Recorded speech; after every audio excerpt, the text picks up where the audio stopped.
Good morning, everyone, and welcome to the Economic Outlook for 2025. And let's get started. The Greater Kingston Chamber of Commerce is an association of like-minded organizations which have been doing business on Turtle Island, in some cases, for more than 200 years. We recognize the privilege of being able to work, learn, and play on the traditional territory of the Anishinaabe, Haudenosaunee, and the Huron-Wendat, and we strive to create opportunities for economic reconciliation and inclusion through our efforts to strengthen the business community in the Cataraqui area.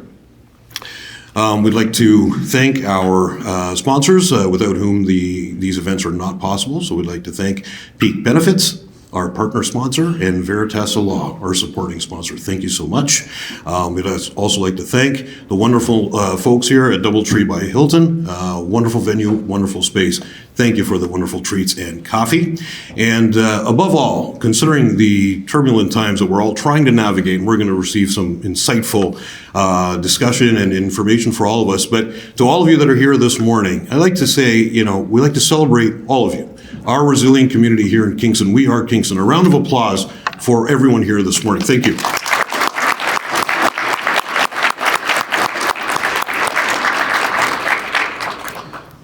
Without any further ado, I'd like to call up our board chair, Sunita Gupta.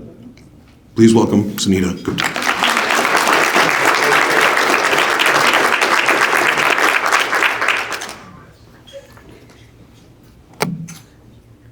Thank you. Can you hear me okay? All right. Good morning, everyone. On behalf of the Greater Kingston Chamber of Commerce Board, I'm honored to welcome you all this morning to hear from our economic experts, Stephen Tapp and Andrew DeCapua. Let's face it, the political climate, especially south of the border, has led to turbulence and uncertainty not seen before. And we thought the challenges posed by the pandemic were unprecedented. We no longer live in times where one person had all they needed to make cotton, the other one all they needed to make cheese, and they were able to trade amongst themselves. Trade and commerce, or rather ecosystems, have shifted to evolve so the consumer has access to the best product integrated with intelligence, several micro and macro components from all over the world. This holds true for anything from a microchip to an automobile. The antics of someone with immense power south of the border threaten these ecosystems that are built on cooperation, knowledge sharing, and trust. Trust is an integral part of these ecosystems and is built on healthy relationships and ethical practices. Our systems will collapse if trust is eroded. All of this has resulted in an incredible solidarity amongst Canadians, even in politically divisive times. There is an impetus to reduce interprovincial trade barriers, strengthen our local supply chains, buy Canadian, and rise to the challenge. It has been heartwarming to see this, and it makes me more optimistic to see more homegrown solutions. I look forward to hear from our experts to see how, as Canadians, we can best navigate these times. But before that, over to our CEO, Karen Cross. Thank you.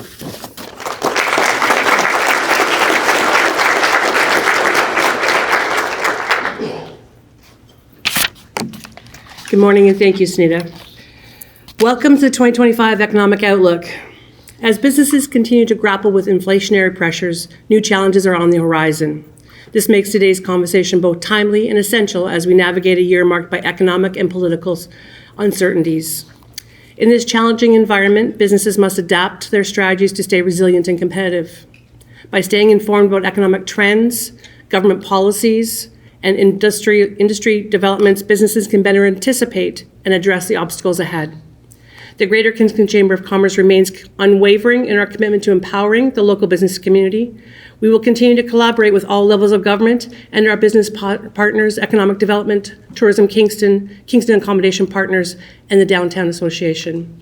Together, we will drive economic growth, support businesses of all sizes, and foster meaningful connections and elevate our vibrant and diverse community. We are Kingston. It is my great pleasure to introduce our Mayor, Mayor Patterson, to introduce our keynote speaker and maybe say a few words.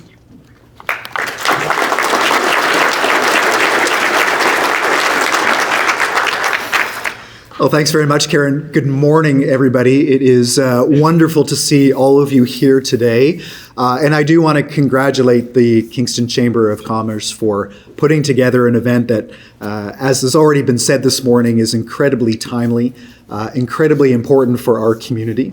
And at the same time, I think when you speak about an economic outlook, I think there's never been a more challenging time to present an economic outlook, just given the level of uncertainty that we're seeing. I think that certainly in my lifetime, I don't remember a time of so much geopolitical and economic uncertainty.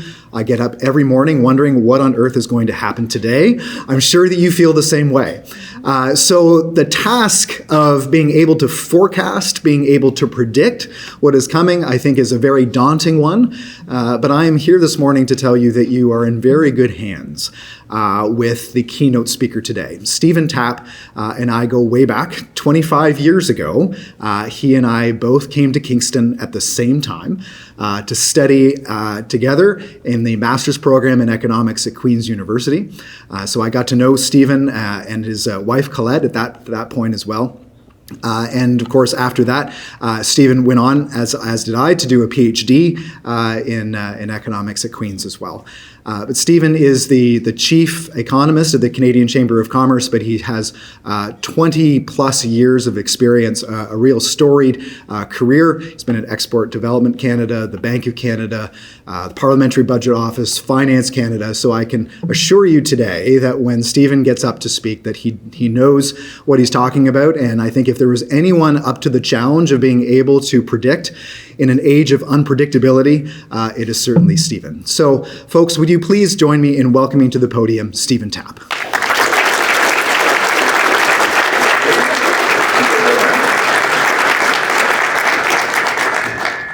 Okay, I'm going to move. And is the mic okay, or should I move it lower? Can you hear me? Fine. Yes? Not really. No, they're shaking their heads now. I'm going to go higher. I don't want to get screechy, though. That's better? The thumb is up? Okay, we're good. Not echoey? A little bit echoey? I was nervous because the subtitles were coming out earlier, and I thought the speed with which I speak, the subtitles are not going to have any chance of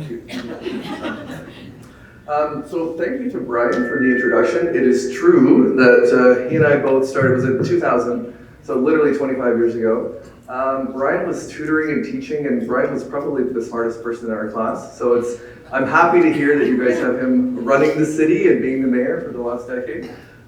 It's a tough act to follow, and he's right, he's kind of raised the stakes.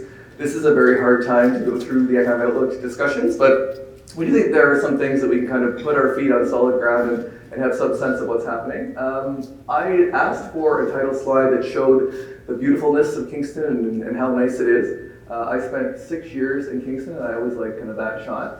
But the other thing that we've thought about is when they asked me to come, what time of year would I come to an outlook?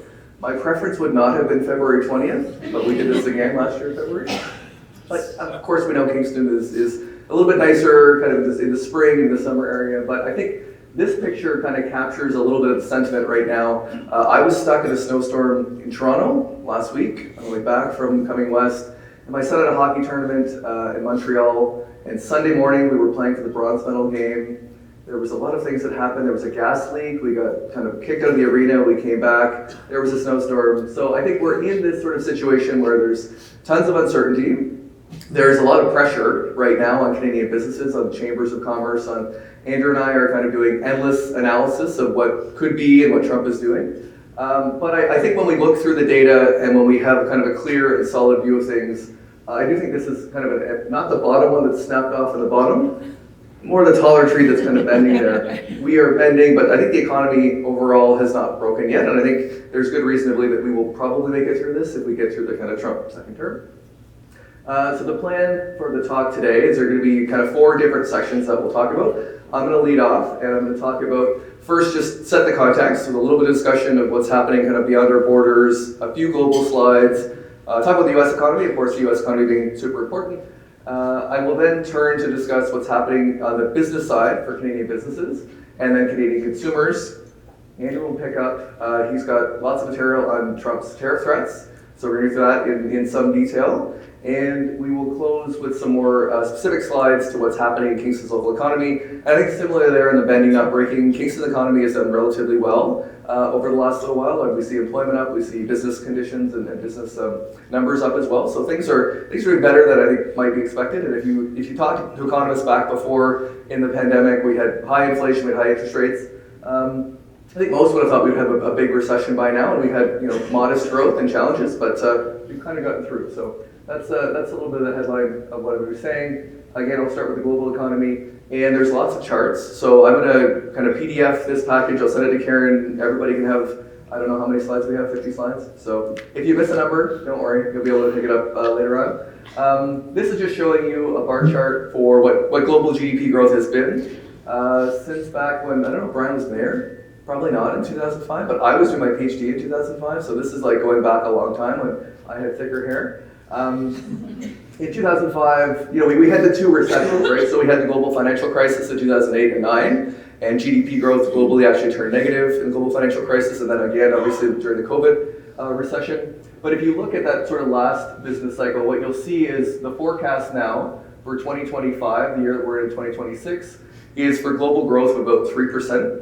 On an annual basis, and so that's lower than the average growth. In the previous business cycle, it was around 3.5% on average, so we're in a period where if you look at the last few bars, they're just sort of a little bit lower than the previous bars. So all that to say, nobody's expecting a major disruption. Of course, Trump's tariffs and other things can throw things off, but the medium pace right now is for a neutral. I think I said sort of we're stuck in neutral, we're growing, but we're not growing all that quickly. And if you look at a map of the world, you can kind of get a better sense of the fact that the 3%, and it's the same for Canada as well. If you look at the national average, there's a lot of sort of variation among that. If you look at on the map of the world here, we can see that while the world is expected to grow at 3% this year, there's a lot of variation in that, and emerging markets have been catching up over the last few decades. We're seeing those trends continue. So if you kind of look around the middle, in India, growth is expected to be over 6% this year. India's been the fastest growing economy the last couple of years. China has been slowing down owing to property challenges and trying to provide some stimulus there. But you do still see these BRICS economies that people talked about for the last 20 years. China and India is still leading global growth and growing much faster than the global average.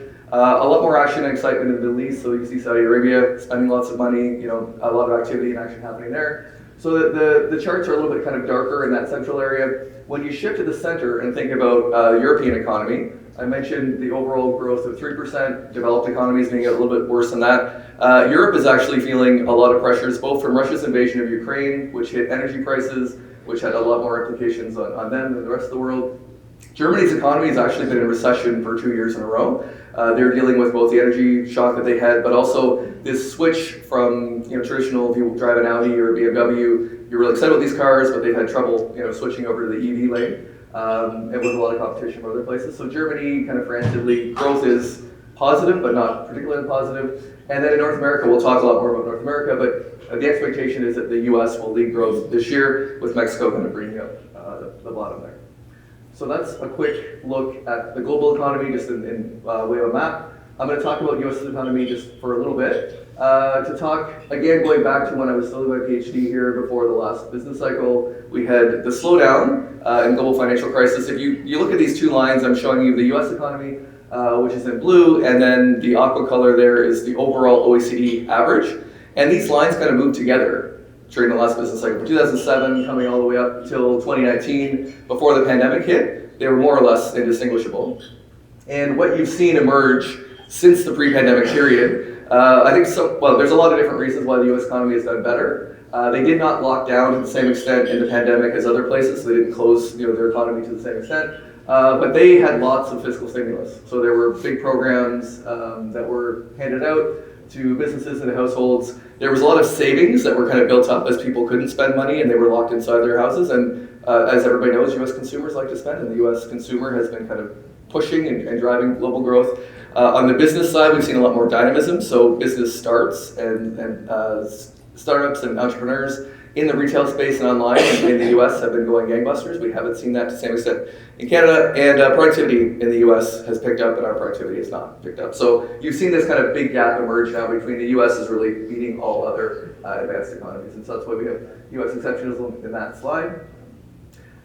This is just a sense to show you that there's also differentiation on the monetary policy side of things. Because the US economy has been growing faster than other economies, the inflation burst that we've had has come down and is under control, I would say, in the US, but the rate of inflation now closer to 3% in the US and closer to 2% in Canada. And so, Jerome Powell and other Federal Reserve chair people are generally, they don't give a lot of clear guidance in terms of what they're going to do. But this said, we don't need to be in a hurry to adjust our policy stance. In other words, we're kind of happy with the rate of the interest rate that we have, and markets are not pricing in big reductions in interest rates in the US, whereas we have reduced rates significantly in Canada, and we think there's more of that. So there's a sort of exceptional stance there in Federal Reserve policy as well. Okay, so Andrew is going to go through 45 slides on Donald Trump. So I'm just going to say, of course, in the background to all this is the wrecking ball slide from Miley Cyrus. I don't know if you guys like this one. Trump is coming in like a wrecking ball. I'm going to save my 45 slides of material to just say that's in the background now. So, yes, are we turning that one off? You're getting feedback? We're good? Yeah. Okay. So now let me turn to Canada's economy after giving that sort of scene setter. I'm going to do the same chart, but on a quarterly basis for Canada, just to give you a sense of how has Canada's economy been doing over the last while.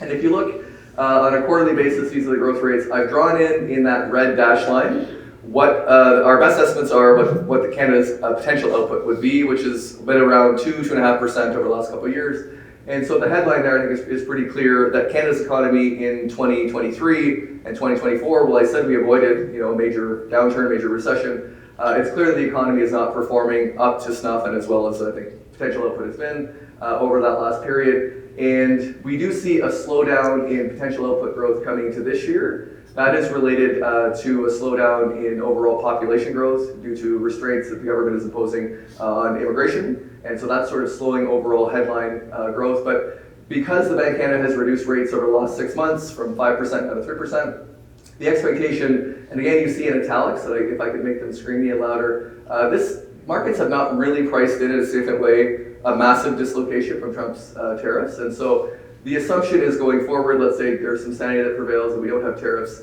with lower interest rates, consumer spending picking up, and so you do see a little bit of an acceleration in growth in 2025, but nothing amazing and growth, a less than 2% growth. That's the overall outlook for the national numbers. On the business side of things, we do a business expectations index, and so the StatCan folks survey 10 to 15,000 businesses each quarter, and we analyze the results of this survey by looking at what the expectations are in the near term for your sales as a business, overall hiring activity, investment activity, and profits. And we put those numbers together in a calculation that essentially says, if you're expecting next quarter to be more or less the same as this quarter, you'd be at 100, and improvement would be over 100. So you see a couple of those bars in purple where the economy was expected to pick up. And then you see the last 2 quarters there. A 96 reading is relatively weak for Q4. And keep in mind, as I said in the header there, this is happening before Donald Trump was fully elected and the pricing in of some of those. So we do expect that in the survey that's just ended, and we'll get the data next week, we expect things will be probably a little bit worse from that perspective. And when we drill down and do the same math that I had kind of globally and then now looking at Canada, we do see pockets of concern and areas of weakness in Ontario. So in most of our spending data, and this is kind of consumer sentiment data, Ontario, in particular, some of the economies like Toronto, Vancouver as well, areas where there's large populations, where housing prices have been very high, where people have been over leveraged on mortgages, they may need to renew, but also Windsor, Niagara, places that are kind of trade exposed. Those are areas where there's relative pessimism there. So Ontario and BC kind of leading behind. If you look to the east, in Quebec and Atlantic Canada, the story over the last couple of years has been as less exposed to overall international conditions, but also domestically doing a little bit better on the sort of eastern side of the country. So Ontario kind of at the back of the pack right now. We can do a breakdown, given the detailed data, to look at the sectors. And so I'll just pick out a couple. Again, there's a lot of variation by region, but also by sector. And so folks that are in healthcare, professional services, the finance industry, and tech-related jobs are still in growth mode. and are still feeling relatively optimistic about what's coming ahead. And if you look down, I put some of these goods producing sectors there in purple. A lot of the areas that are more concerned going forward, construction, accommodation, food services, manufacturing, transportation, some of those areas where they're less optimistic about the short-term conditions. We also asked questions about obstacles in this survey. So what do you think is going to be a big challenge for your business? We grouped those together into these different categories, as you can see. The general observation is that over the last year or so, from 2023 down till now, concerns about cost pressures and inflation are still high and relevant for probably half of the businesses in the survey. 60% of businesses are worried about costs, but that number has kind of slowly come down over time as inflation has kind of come under control a little bit. Labor market getting back into control. Wage pressures are still high, still hard to hire folks, but labor market kind of pressures coming down. We do see supply chain challenges that have really been in place a lot in 2022 globally subsiding, but I think expectations going forward that there could be challenges getting goods across the border. And the only area that businesses are more concerned about now than they had been before is, will consumers buy our products? Is there demand there? So we've seen that number tick up in the last survey. So of course now I'm going to switch to consumers and tell you what consumers are telling us from the data. And first point of order, I think, is that everybody knows in the room, the economists are looking at changes in the price level, and people and humans that go to the grocery store that pick up something and go, this head of lettuce is $10, are thinking, okay, what's going on? So the level of prices over the last 4 years for essentials, so shelter, like housing prices have obviously picked up a lot. You can see that increase. It's up over 25% or so. Food prices have been a big concern. Does anybody know why the number's gone down the last 2 months? We had that HST holiday, which just ended I didn't know last weekend it was the last chance to buy some stuff, but there was the HST holiday, and so that actually for, if you're buying Uber Eats or if you're going to restaurants and things, there was many things covered by that. Food prices came down. Andrew just had a report on January data. This will carry through, but that's obviously sort of a relatively temporary thing, but food prices with some tax policy changes to get some benefits. But the main point here is that overall price levels got up 16%. Normally, if we had inflation at 2%, it would have been half of that. So the level of prices is pretty high. Economists would be happy that the rate of change of prices now is back in Canada around 2% over the last year or so. We're at 1.9. And then the inflation component is just sort of a heat map which goes through all the different things. I showed you before food prices being a big concern, but at the bottom there, it's really the main sector of the economy now that is keeping price pressures up has been housing market and shelter and rent and those types of things. But there's a lot of dissipation, a lot of kind of cooling off in some of the other sectors. I mentioned Bank Canada cutting interest rates before. We had that big increase in interest rates. During the pandemic, they were dropped, and then to address inflation, they came back up to 5%. The banks started to cut rates, so by June, rates were 5%. They've come down cumulatively. We're at 3% right now. Market expectations are that rates will kind of settle in around 2.5% or so. But I think that there is certainly the potential, if the tariffs come in a big way, you could see the Bank of Canada cutting interest rates to kind of save the economy. On the consumer spending side, the Bank of Canada has a financial health index that they survey on a quarterly basis. And you can see the consumer just sort of feeling worse and worse over the last, from 2015 till now, being more and more depressed, but then a bit of an uptick. So we're still in an area, that zero line, showing you that there's still general pessimism from Canadian households. But again, with the interest rate reductions, we have seen a slight improvement in the data in the last little bit. And when we cut the data into more local granular spots, we see that, again, Ontario on the consumer spending side has slowed. And in particular, it's big cities like in Toronto, where the spending data, I think we get a Taylor Swift bump there. You see a little bit of an uptick. So if we could just have Taylor Swift concerts, more often, we'd see improvements. But Ontario is still kind of growing. When you adjust for inflation, still in negative territory, and Canada has picked up a bit. But these numbers, if you're selling and doing retail or selling to consumers, you'll know that in most areas it's picked up, but it's still not great. And in the Bank of Canada surveys that they talk to folks, I already showed the data on shelter and food. People are really expecting over the course of the next year that they're going to spend more on housing. They're going to spend more on these essential things that they can't avoid. But they're not really necessarily looking to jump and do another vacation somewhere, or the restaurants and food. People are trying to eat in more and trying to sort of save, cut back on discretionary spending where possible. Durables, even the auto sector, there's fewer purchases of appliances and autos and those types of things happening right now. There's a lot of buy Canadian sentiment. So I mentioned before on the vacation side, my wife refuses to go to Florida. So Andrew's been to Florida recently. I wanted to go to Florida in March. Alas, we're going to Mexico instead of Florida. So because that's good. My wife would be very happy to know that. I actually told her that if you go to Florida, Donald Trump doesn't actually get more money, unless we go to Mar-a-Lago, which we weren't going. But she sort of thought, we're not going to Florida. Forget those guys. So there's a lot of kind of buy Canadian sentiment.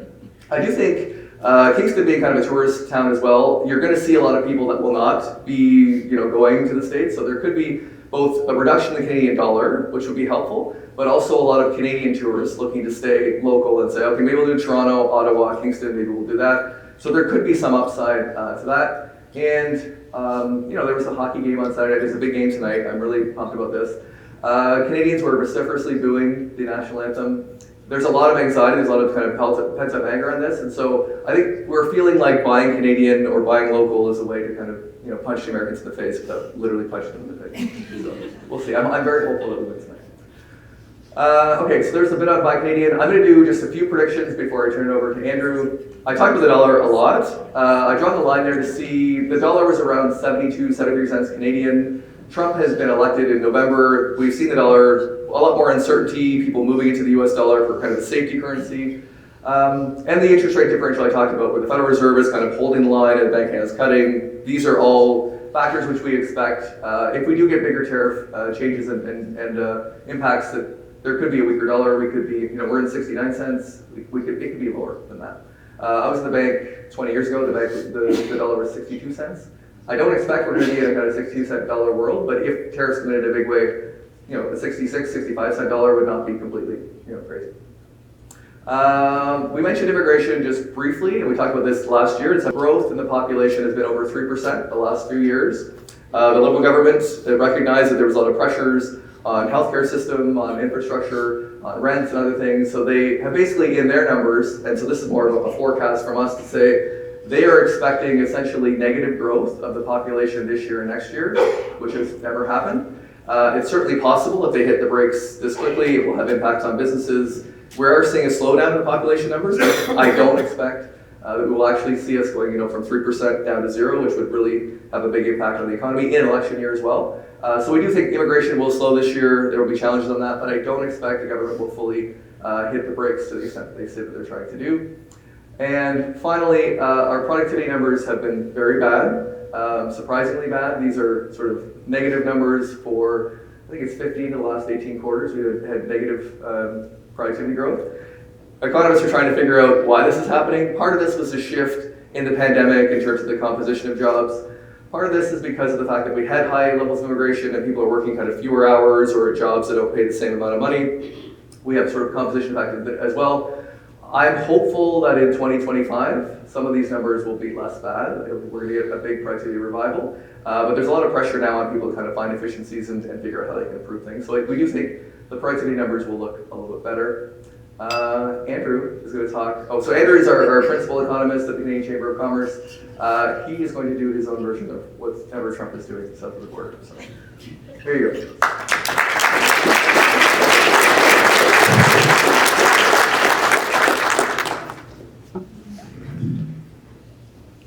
21 minutes. Oh, okay, we're on. Okay.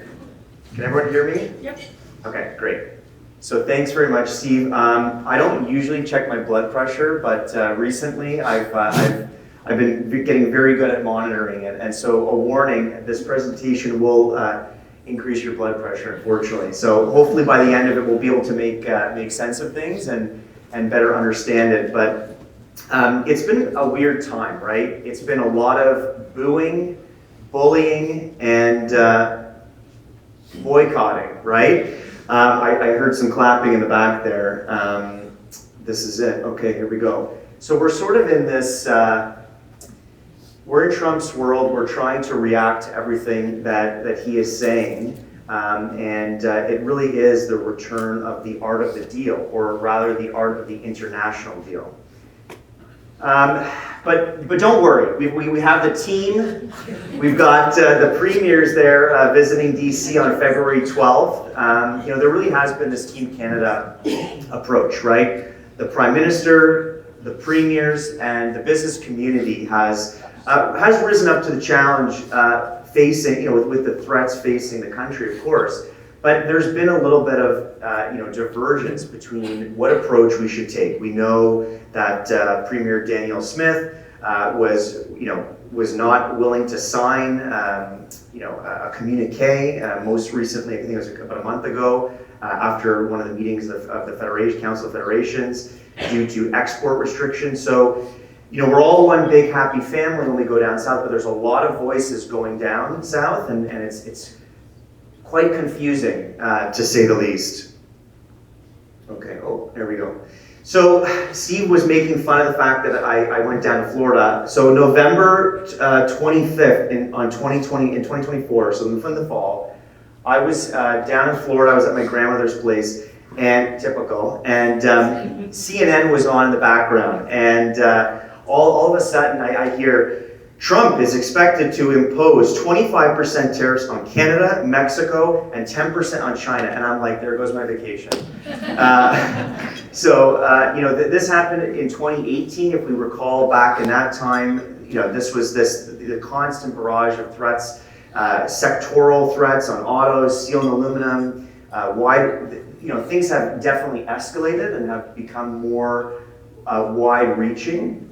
So we're there. We're right here with the red dot, and things have really. This is less than a month, right? I'm going to have to extend this into multiple slides, but you can see where we are right now. So we're really in this pause state where the president is lobbing threats our way. We are expecting on March 4th and March 12th to have an exemption end on those, quote unquote drug tariffs, and then the steel and aluminum tariffs to take effect on March 12th. Of course, this is all happening before the eventual renewal of the CUSMA agreement, the Canada, US, Mexico agreement, which is happening in July of 2026. Well, newsflash, the renegotiations are now much sooner.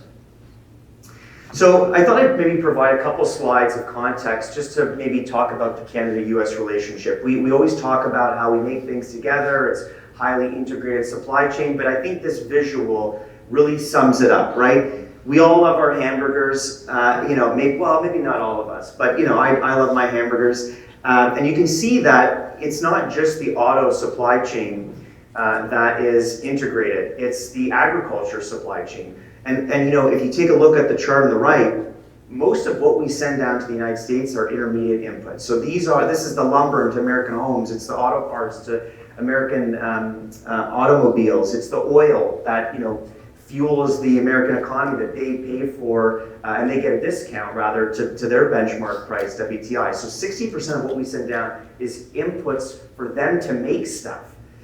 And on the reverse, it's 50%. So again, highly integrated. We've heard the stats of the automotive, the vehicles going across the Canada-US-Mexico border up to 8 times before final assembly. This is 30 years of regional integration.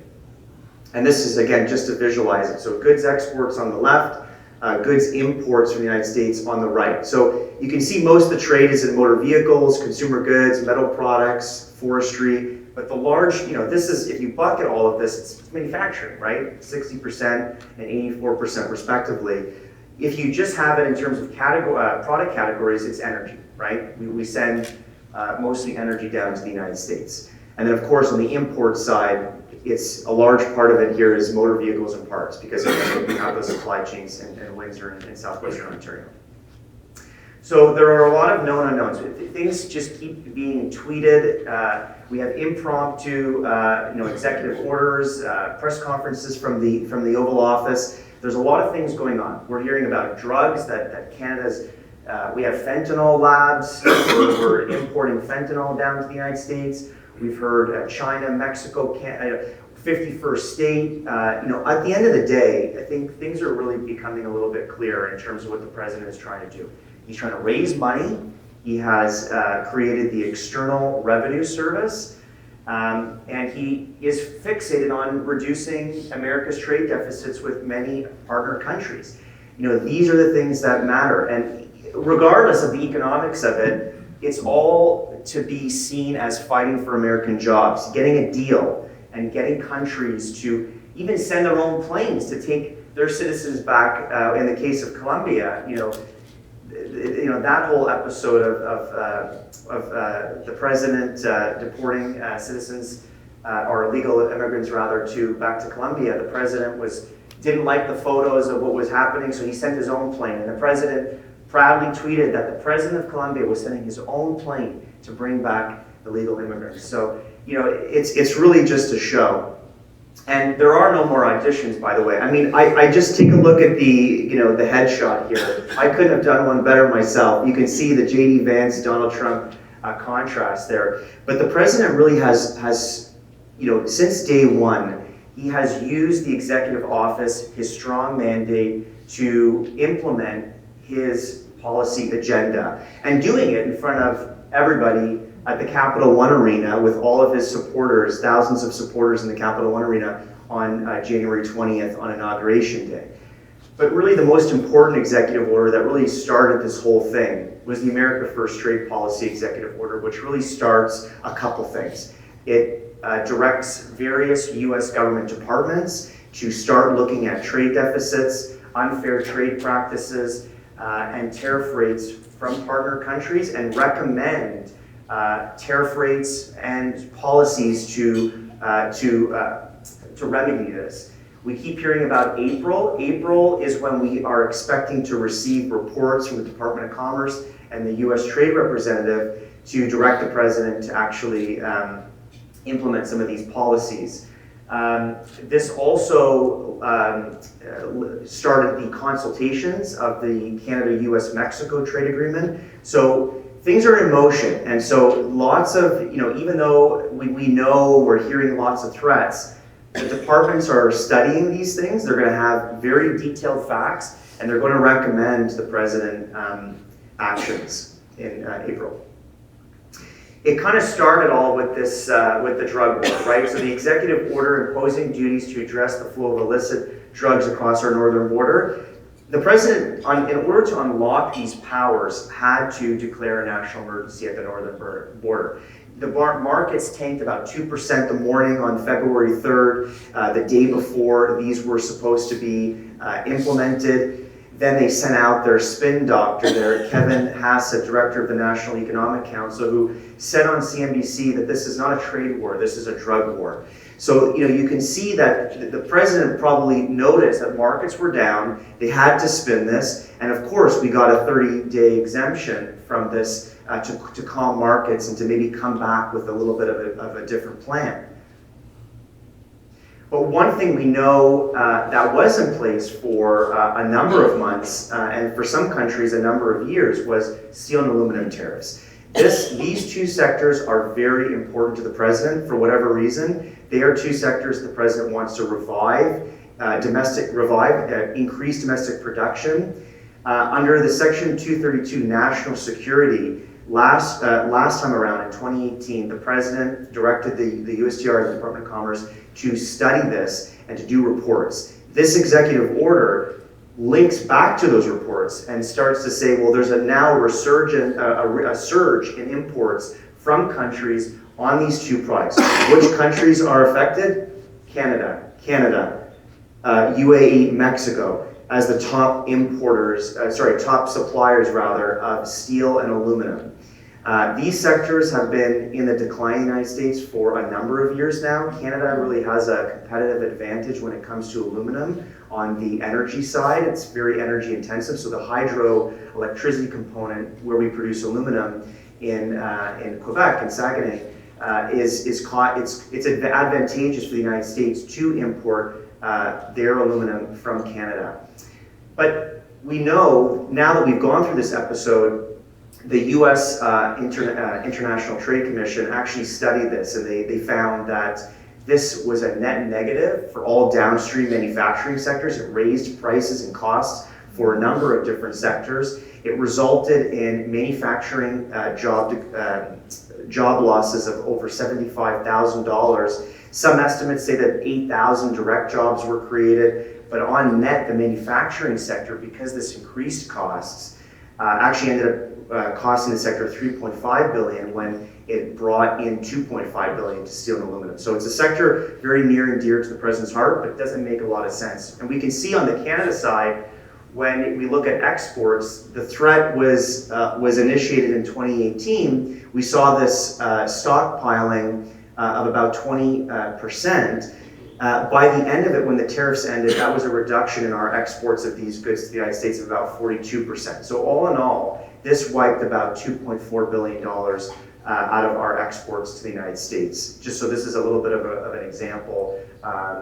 Very important for the sector. In the grand scheme of things, didn't have too much impact on the Canadian economy. So this is the U.S. Effective tariff rate. So you can see the president mentions, President McKinley, right? This is back in the 1890s where, there you go, there's where the 25% number comes in, right? Tariffs were at 25%, but this was at a time when government spending was only around 2% of overall GDP. So raising revenue from tariffs was something that you could do. We know that the Smoot-Hawley tariffs only exacerbated the impacts of the Great Depression. In the 1930s, tariff rates were about 20%. And as the world leaned in more into multilateral organizations, we opened up trade and we liberalized trade. Tariff rate went down to about 2.5%. And so even with the 2018 tariffs, tariff rates in the United States on average only went up to about 2.8%. So there really are a few scenarios that can happen. I kind of labeled these in a little bit of for brevity rather, but the original plan, the OG plan, was the 25% on Canada, Mexico, 10% on China, with the Canadian energy exemption being at 10%. That would raise the U.S. effective tariff rate to about 9%. A universal tariff rate, of course, of 10% would bring it up to 10%. But stacking these things, so having that original plan on Canada, Mexico, and China, but then a 10% universal tariff on other countries would bring the tariff rate up to about 13.5%. This would be the highest rate going in modern time. You'd have to go back to 1940. And so we're still very far away from that 25% number that the president keeps mentioning. But all to say that what you do on your top three trading trading partners rather, Canada, Mexico, and China, really is going to have an impact on how much money you can raise and the tariff rates. So even if the tariffs don't take effect, Steve mentioned that this policy uncertainty is weighing on businesses.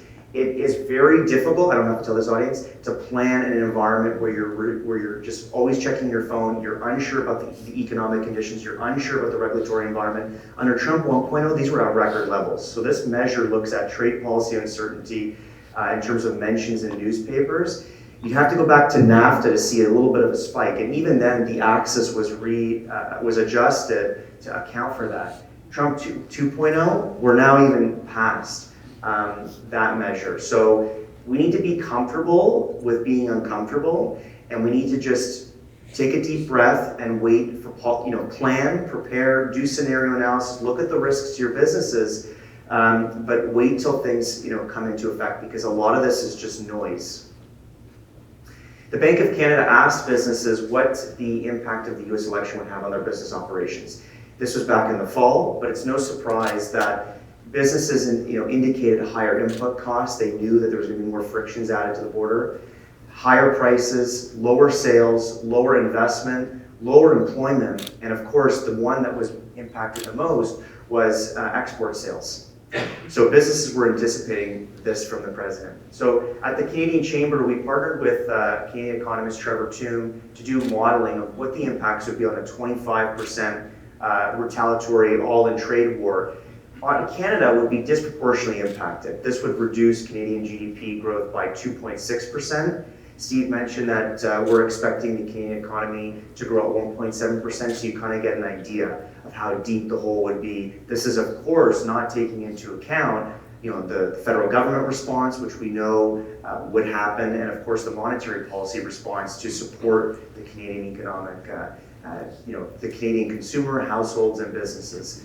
The US would be less affected, 1.6%, but nonetheless still a hit to their exceptionalist year that they've had.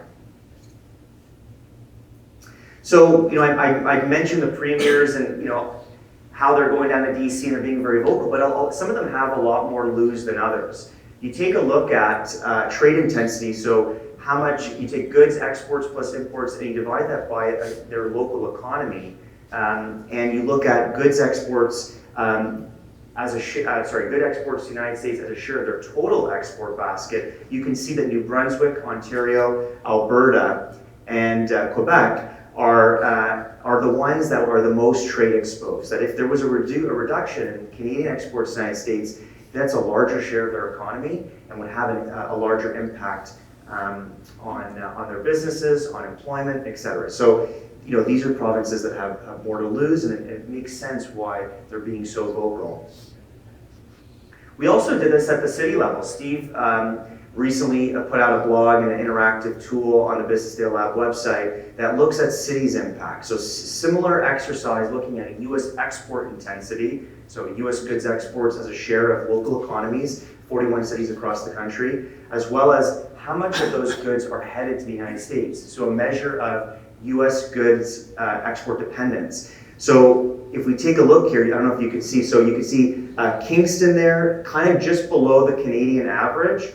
Belleville, for the folks here from Belleville, a little bit higher, more exposed. So interestingly enough, Belleville has about half the size of Kingston's economy, but about double the trade intensity as Kingston. So Belleville is much more exposed when it comes to dependency with the United States. Of course, this is as a result of manufacturing there for a number of products, but just some interesting dynamics there. So you can take a look at our website to see some of the regional disparities. So you can see some of the hotspots. Of course, when we look at this from a sectoral perspective, like Steve mentioned, the sectors that are going to be hit the most are the oil and natural gas sector. You can see cities there, Calgary, Lethbridge, and I think if you put Edmonton up there as well. The auto sector, so Windsor, southwestern Ontario part there, Hamilton known for steel, of course. And then if you look at St. John's there, New Brunswick, as being highly exposed to UF tariffs because of the large oil refinery that they have there. So the oil comes up, is refined, and then sent back down to the United States. So when you rank it, Belleville is actually number 11 on the list of most vulnerable cities. Now it's important to know that this measure is a relative measure, so that we know that the Canadian economy is highly exposed to US tariffs. This is just to get a sense of, are you more vulnerable or less vulnerable compared to the Canadian average? So you can see here Belleville is more exposed than the Canadian average. Kingston there, number 25, is less exposed than the Canadian average, less trade intensive, as I mentioned in the previous slide. So when we look at this, we do a similar exercise on the product basket. You can see oil and natural gas as being the outlier, auto parts, machinery, of course, and that's where the Belleville story comes in. And you can see some of the products that we've talked about. So, iron and steel, aluminum, we see furniture, cereal, highly cereal products, highly dependent on the US market. We know wood's important, paper products, animal vegetable oils. These are highly dependent on the US market. So when you look at the overall basket, you can see that 55% of Canadian product basket are over 80% dependent on the US market. So we talk about diversification as a country, yes, makes sense, but we got to think about it on the product level. Who needs what we are producing? And so this kind of gives you an idea of which sectors are most exposed and need to diversify more.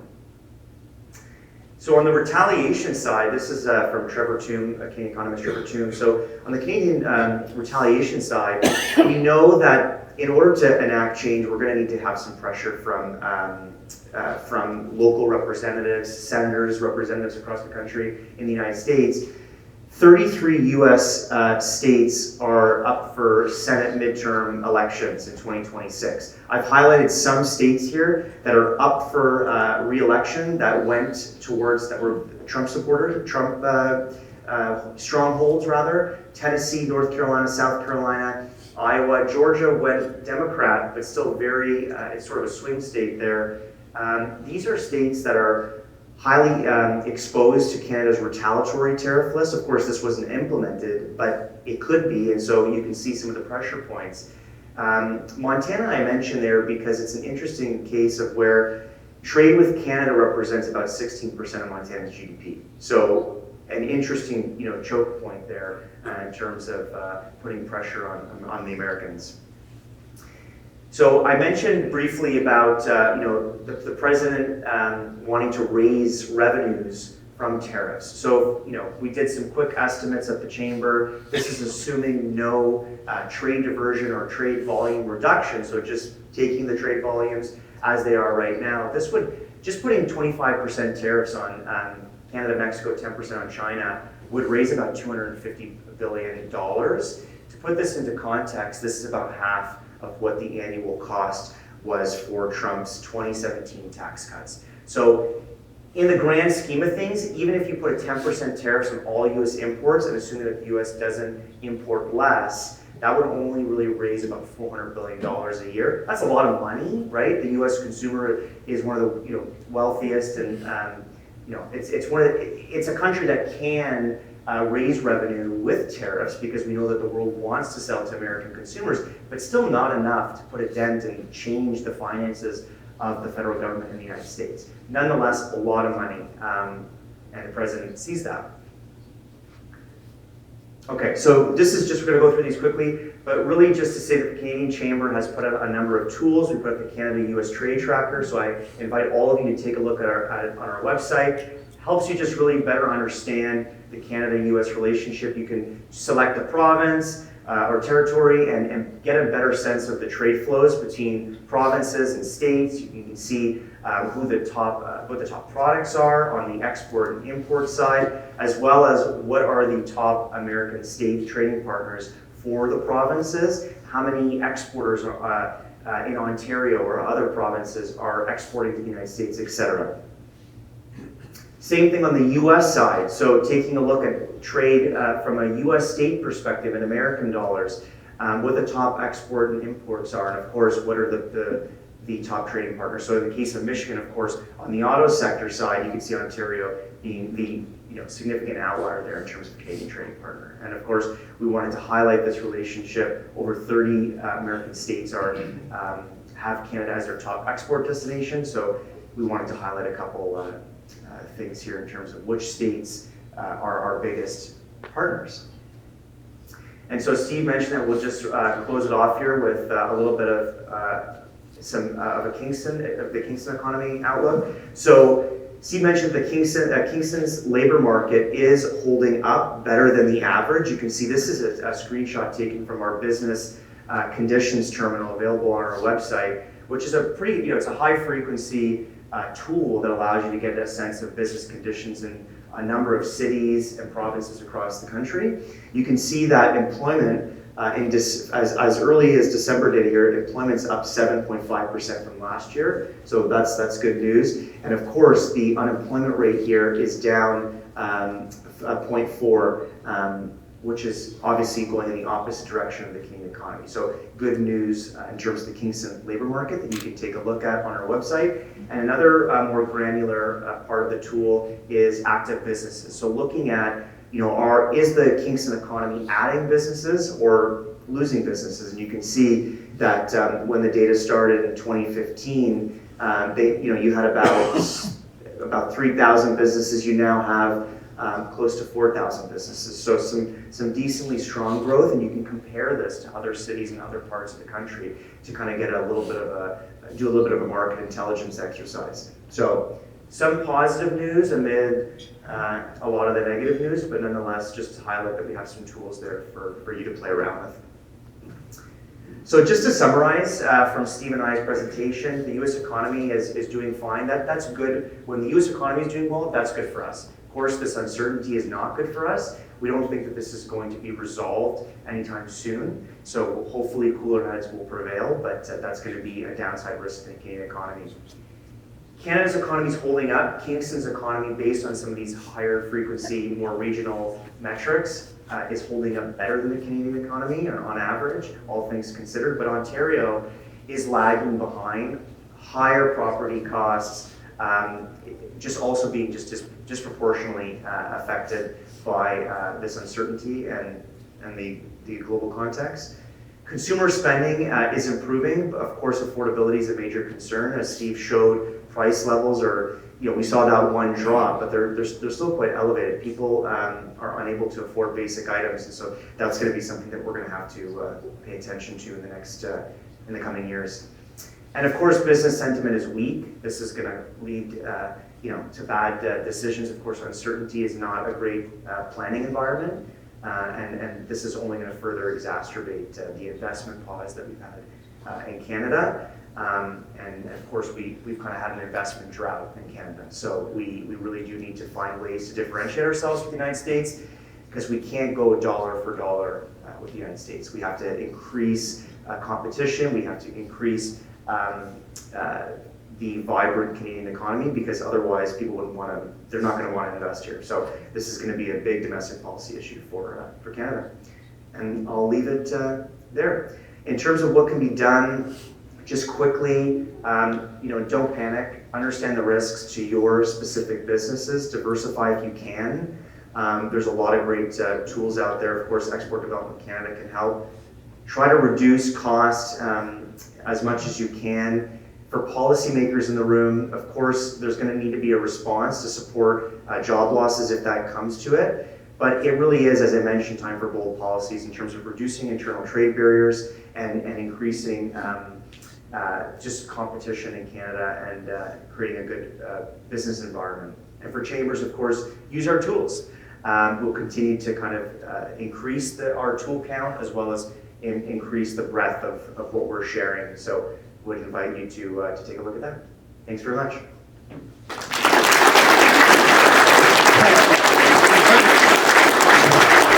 And if all goes down, then just head to stages. And Can move around? Can I move around with this too? Is it on? Am I on? Am I live? Can hear me. Great. Thank you very much, Stephen and Andrew, for your time and for sharing some really great insights. We now can take questions from the audience. Both your mics are going to be good. Mics are good. Oh, no. We have to go. Then Connie, and then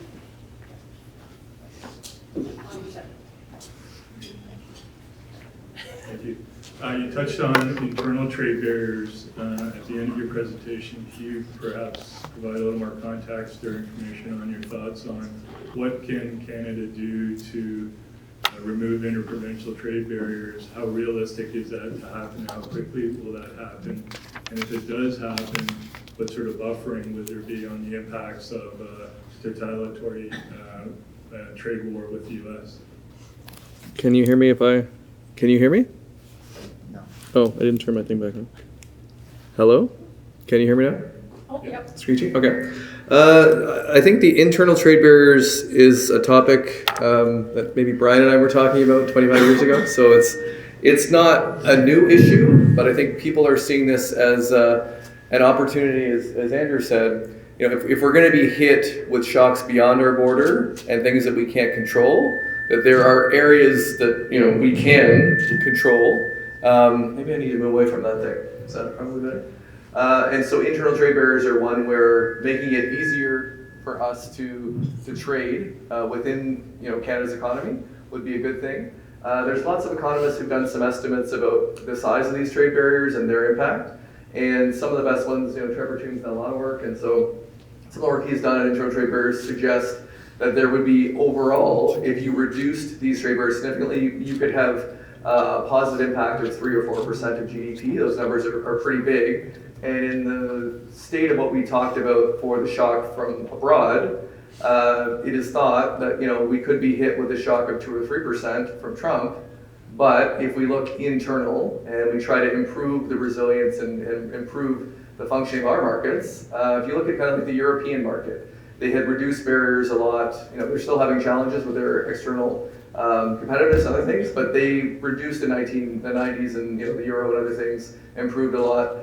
We still seem to be in an area, back from the founding fathers, where it is still difficult for a nurse to practice in Quebec who might have been licensed in Ontario, for somebody that's doing construction that I live in Ottawa to drive across the border and do the same goods and services and provide the same things that they provide there. So it looks like it's a friction. It looks like it's something which is kind of a self-imposed own goal and something we could fix. But the question then becomes, if these barriers have been around for 100 years or more, there are constituencies and there are reasons why they exist.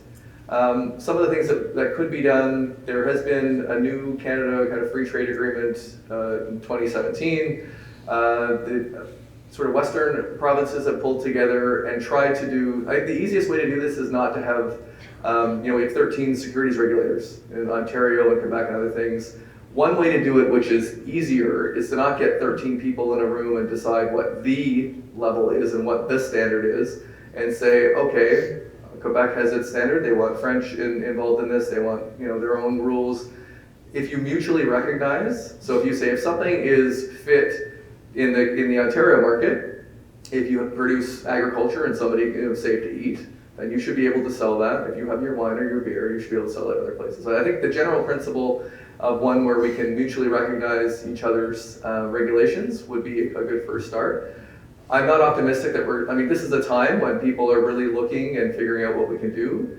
I think we'll see some positive strength on that. I think we'll see some meetings on that the premiers have gotten together. But it's more of a slow burn where we need a pressure point in the crisis to push that. And you should expect some improvements in the functioning economy over time. But it is sort of things that we should be doing internally. In addition to internal trade barriers, Andrew mentioned a little bit on just there's tax reform issues that we could, it's not sexy, it's not exciting stuff. But how do we provide incentives for business investment? We had capital gains taxes that were kind of levied and other things which are not encouraging entrepreneurship and people to invest in Canada. So thinking through about, regardless of whatever Trump's going to do, because as Andrew showed in his slides, there's going to be...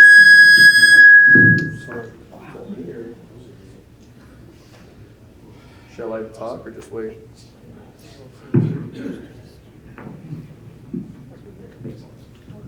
So I'll wrap up, but anyway, regardless of whatever Trump's going to do, I think we can do better domestically, and that would leave us in a better position, whether there's tariffs or not tariffs, kind of improving the functioning, improving how we raise taxes and kind of how we push our own economy forward would be a good thing.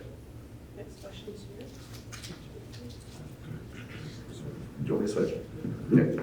Good morning. Thank you, Stephen and Andrew. My name is Connie Glenn. I'm a city councillor for Sydenham District, Queens, for those of you who are less familiar with the area. You spoke about policymakers. So my question has to do with us at the local level, because so much of the conversation is happening upstream from us. And we know that the tariff incidence is hitting smaller businesses, or is going to hit it, smaller businesses harder than the larger ones. So what can we do here locally to help them weather the storm? Because I think that's where we have to focus, and we're hearing the larger talk, but what can we do? You're addressing that kind of an audience, and I know that my councillor colleagues are here in the room with me, so we'd appreciate hearing your thoughts on that. Thank you. Thank you. Let's kind of maybe go back to Andrew's kind of concluding slide there, because it does speak to some of the things that, I'm not here to provide advice, because we're just economists and we look at data and we don't run businesses and we don't know what we're doing. But to the extent that we can give, suggestions that we think if we were in your shoes could be useful, I think I would run through some of these with, a bit more specificity to say there's so much noise, and Andrew showed that in the uncertainty. I was in Guelph and was talking to a manufacturing producer there, and he was like, you're not understanding the gravity of the threat. And I'm like, you just saw 45 slides on, yes, this is an existential and serious threat. And if Trump imposes a 25% tariff, and if your business model relies on access to the US market, that's a major shock. But that doesn't mean that you read CNN News and you fire your staff. Yet, right? You need to start looking through, we need to be calm about this, and we need to stop feeding into the narrative that Trump is controlling us, and every day we're going to go and write another report and we're going to freak out. We're not going to be the 51st state. we should just ignore this stuff to some extent and focus on what we can focus on. So I think, the intense emotional reactions, I understand that. Like, I was booing the anthem as well, and that's not normally something I would do, but if people are pissed off at Americans, or at least the president, for the way that he's approaching this stuff, but sort of trying to be rational. For local businesses, it's difficult to understand the risks, but looking through, so we've got lots of tools. What sector are you in? What region are you in? Are you sourcing goods? Are you selling goods? Like, just kind of looking through scenario planning where we could be in a state of sort of perpetual uncertainty. So that's an area, but we could also be in a state where we have a pretty significant increase in thinking of the border, and there could be a recession. So in that state of the world, what happens to your costs? What happens to your workforce? Are there retraining options? What will the federal government do in that environment? Because I'm certain that there will be programs that would be offered to different regions and places. So thinking through kind of the policymaker's response, Andrew talked about just the sourcing. Sometimes people in the previous state aluminum looked and said, in some cases it's not possible, but in some cases you can buy Canadian and you don't need to worry about tariffs. We may have internal trade barriers, but we're not actually imposing tariffs between if you buy something from St. Catharines or somewhere else. So you can look at different suppliers, seeing are there alternatives, people looking through the details of their contracts. What happens if you have a contract in place and you're selling to the US? Who's responsible for the state of the world where a tariff comes on? These are just kind of legal questions that I can't answer, but in some cases people need to just read the fine print of their contracts. We talked about the currency side where the Canadian dollar, if anything, is likely to go down. I think we know the direction of that. We've seen it go from 73 cents, we're now at 69 cents. So if you're exposed to that, there are ways that financial advisors can help you with currency risk. I do economics, I do finance. I don't know specifically how you do that, but you would talk to somebody to say, all right, what happens on that side? And talk about diversification. This has been something we've been an export home in Canada before. We have been looking to the European market, looking to Asian markets. If you haven't found the people that will buy your products in those markets before, okay, let's go back and let's go to the drawing board and see if that's possible now. Other things are just stuff that you should be doing anyway, right? Like on monitoring your costs and looking and seeing how the books are doing is important in the best of times, but being productive or being efficient in a downturn pays off more than it would be when the economy is booming. So just looking at ways people can make investments in technology and ways to automate. And if you have a workforce that needs to be upskilled in some way, what are the ways we can train people? So I think that's like a very kind of long walkthrough. If I were a business, I've run a business before, that's a long time ago, but I think this is the things I would be thinking about. We have a lot of advice for policymakers. I don't know kind of how, like Brian's here, kind of running the city, I don't know exactly if I'm in Kingston what I would do.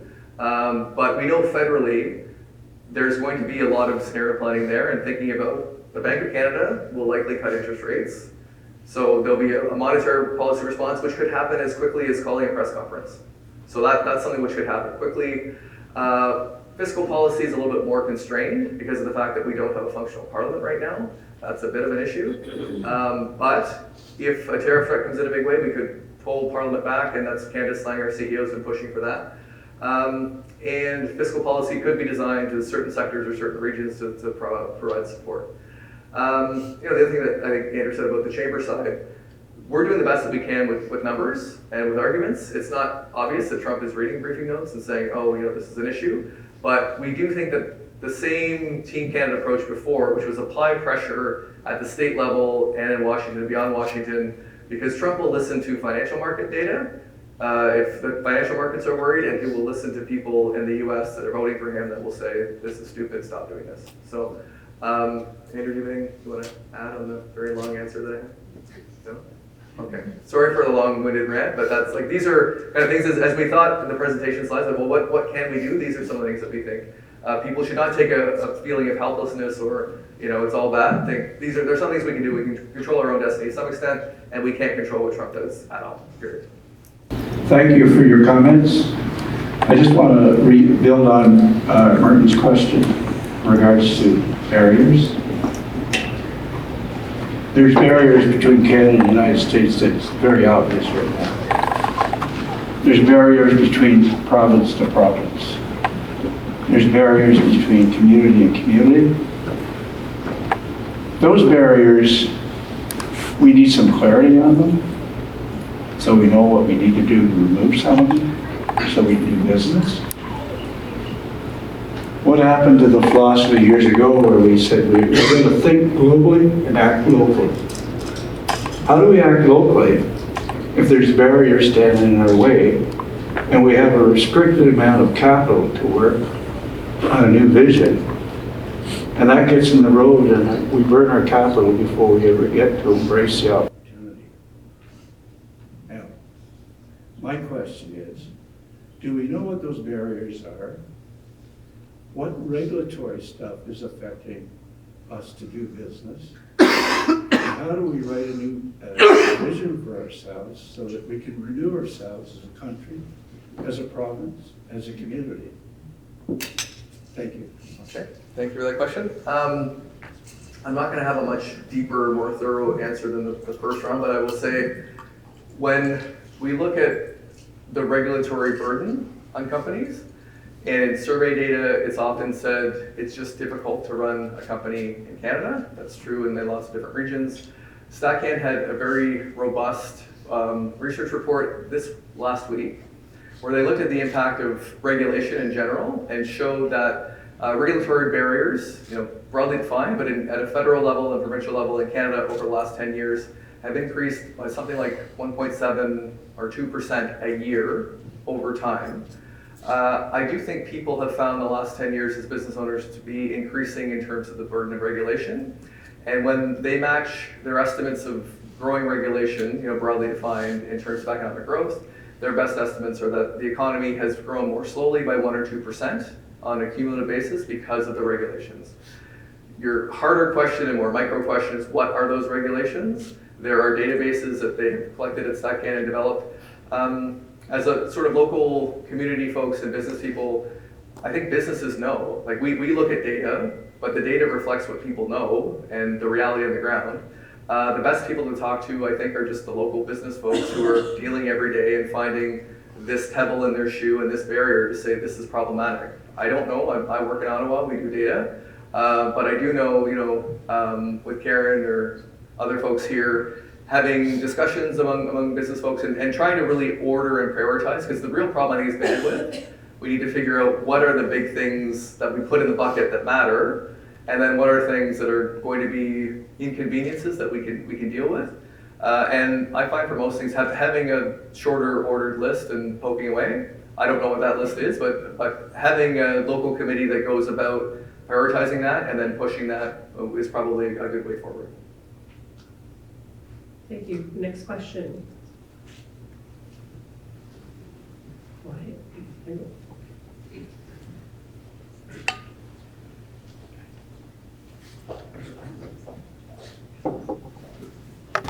Okay, well, thank you so much. My name is Abdul Janbi from the Economic Development Office. I see in your slides and in what you're saying, you're dismissing the fact and the threat of becoming a 51 state. Are there any modeling that suggests this is a bad idea for the US to pursue it, genuinely? I know that's more of a modeling question, more of a political and policy type question. Like I was at Finance Canada similarly 20 years ago after 9/11, and people had the same discussions of customs union, common external tariffs, and we've done modeling.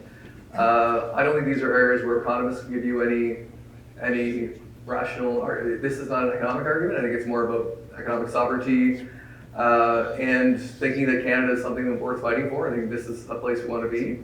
So I wouldn't kind of put numbers on it or suggest it would be positive. I do think when you look at some of the polling, some younger people in Canada have less affinity and kind of less history and would be more interested. But I don't think this is, I think that Trump does have these grand ambitions of taking over Greenland and Panama and Canada. I think we're really, really early in that game, and I think we should be concerned because it's insane for a US president to get on microphones and say he's going to take over the country. But to some extent, you have to think through all of the Trump flooding the zone stuff that at some point he'll move on, and the real enemy to their view is China and the trade deficits they have with other countries, not Canada. So if we can get through to midterms and we can kind of renegotiate a trade deal, and he can call it the best trade deal he ever had, which he called the last trade deal, which he's now ripping up. I hope we don't get into a space like that, and I do hope we win the hockey game Thursday to really show we can at least still matter in some area of the world. And we probably have time for 2 more questions. Oh, sorry.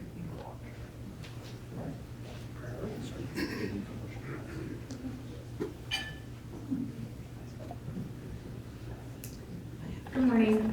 Thanks for the presentation. I'm just curious if you see any movement towards like walking back the trade relationships with the states and diversifying and increasing, for example, trade in Europe, what that would look like. Sure.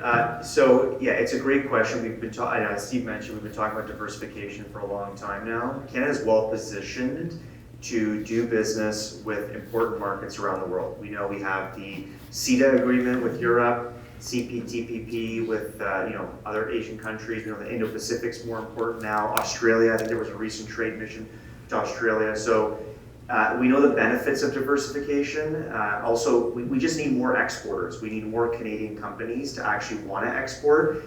We have a very risk-averse business. We have a very risk-averse business community compared to the United States. But in order for us to not be attracted by the gravitational pull of the United States, we kind of have to increase our risk tolerance. And that's going to take looking to other markets.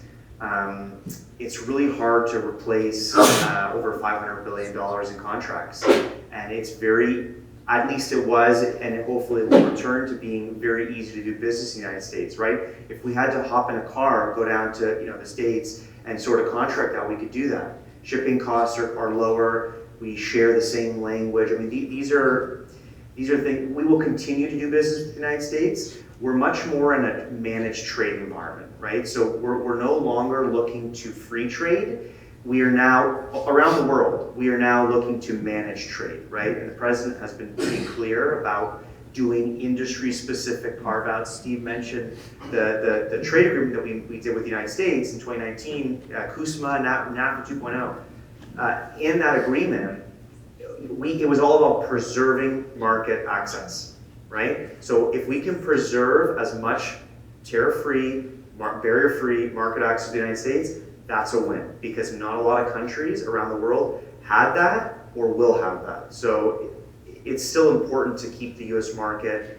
Again, Steve, as you mentioned, it's a lot of noise right now. At some point, we will be at a point where Trump will say, okay, we have a new deal with Canada. We won in some respects, but for Canada, even maintaining 70% of that market access is a win for us. So yes to diversification, yes to taking more risk, but it's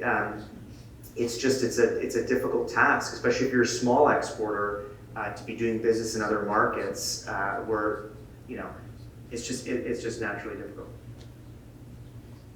Last question to that.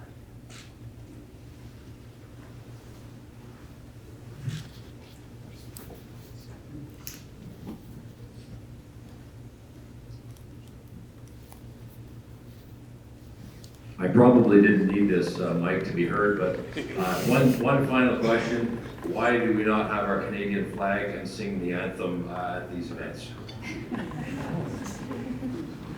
That is a splendid question. You're not going to hear me sing, but it is a good idea. Actually, I was in Montreal on Saturday. That was honestly, I've been seeing lots of stuff. The first 10 minutes of that hockey game and the sort of back and forth and Canadians standing up and screaming loudly, like it was emotional. So, agreed. I think this is a time for Canadians to kind of come together and be proud and push forward in this state of U.S. aggression and uncertainty. So, well said. Thank you. Thank you, Stephen and Andrew, very much for your presentation this morning.